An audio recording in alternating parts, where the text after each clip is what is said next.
Digital-first health provider Tend is taking a major step towards becoming a primary health organisation, allowing it to get funding contracts with Health New Zealand.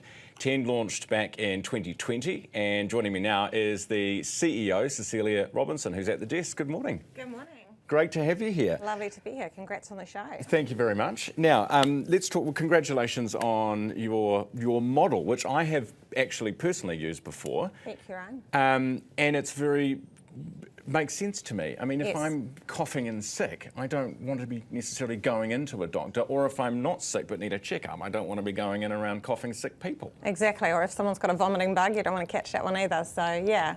Is that what is making this work? Because you've got how many, 180,000 Yeah, we've got patients? 140,000 patients nationwide. But what a lot of people don't understand about Tend is that we're a digi-physical provider. And so we've got both our digital infrastructure, but we also have physical clinics. So all of our network is connected though, so you can go visit any of our clinics in Auckland. Right. Or wherever you are. So if you're an Auckland patient, you can go to the Bay of Plenty, you can be in Christchurch, and you can go to any one of our practices because we've got a singular health record across those practices. So you can show up anywhere within the network, and we can provide you with really fantastic clinical support and help. Okay, you have become a public health organisation, and for funding reasons, essentially. Is that right? And what does that change becoming a PHO? Yeah, well, currently the way that primary healthcare is funded is through primary healthcare organisations. And I have to say, Tamaki Health has had a PHO for a long period of time.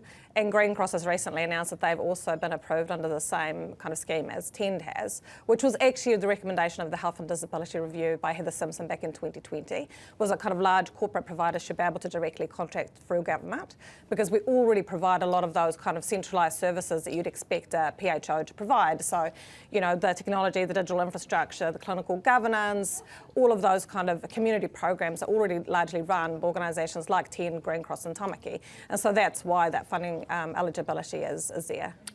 What does it actually change for you then? It just means you can directly get the money rather than going through another PHO to get it? Exactly. Well, currently the PHOs take a cut of the funding that is provided through the primary care.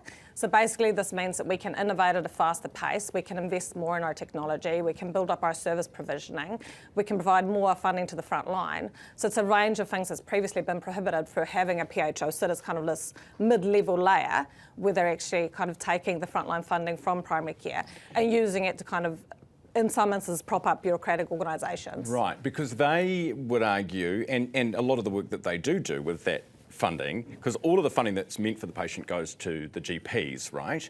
But then there's a different pot of money, if you like, which funds population health initiatives like smoking cessation and immunisation and all those things. And those are already provided by the likes of Tend and Green Cross and Tamaki Health, and so it's a duplication of resource effectively. Right. And so you'll get the money direct from the ministry basically through your PHO to do that stuff. Exactly, but we already do a lot of these things, and as you've seen in the technology that we've already invested in, a lot of the PHOs have also invested in technology, but Tend already has the capabilities and have been demonstrating this for the past 5 years, that we can fund the right initiatives in our communities. Do most of your patients see you through the app?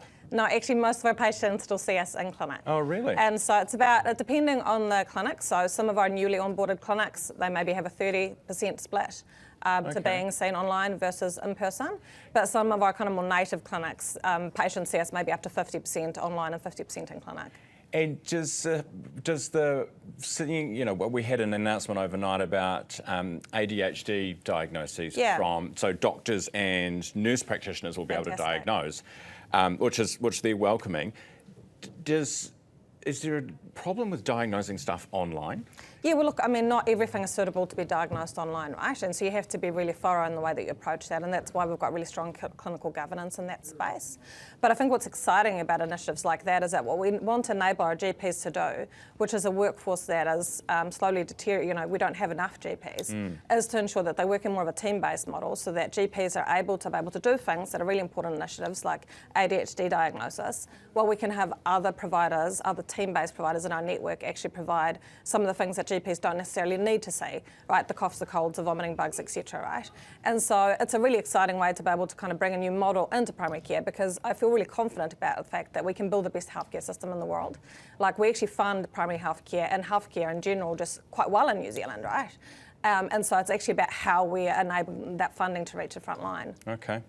Interesting. Well, I look forward to seeing the progress that you make, because I know there are a lot of complaints from patients about wait times, not being able to enrol, to do with primary health. And certainly we hear from the GPs that they're not funded enough. So I'm genuinely interested to see where 10 goes. Well, this morning, if you download the app, you can see us online at an hour, and in Auckland, the next available appointment was 9:45 a.m. So there you go. It's pretty amazing. And that's why you're in business and I'm not. Cecilia, thank you so much. Thank you, Ryan. Good to have you on the program. That's Cecilia Robinson, the 10 CEO.